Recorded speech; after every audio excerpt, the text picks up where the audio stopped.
Sir Henry Valentine Conolly എന്ന മലബാർ കലക്ടറെ ചരിത്രമുള്ളിടത്തോളം കോഴിക്കോട്ടുകാർക്ക് മറക്കാൻ സാധിക്കില്ല.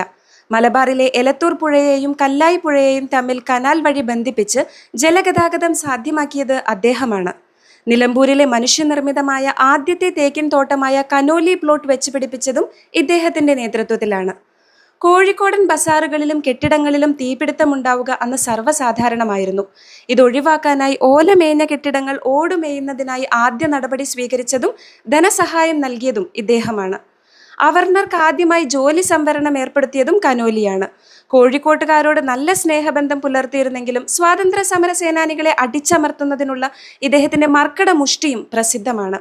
നേർച്ച പോലെയുള്ള ചില ആചാരങ്ങൾക്ക് വിലക്കേർപ്പെടുത്തിയതുൾപ്പെടെയുള്ള അദ്ദേഹത്തിന്റെ ചില നടപടികളിൽ പ്രകോപിതരായ 4 അംഗ സംഘം വെസ്റ്റിൽ ബാരക്സിലെ കലക്ടർ ബംഗ്ലാവിൽ വെച്ച് വെട്ടിക്കൊലപ്പെടുത്തി.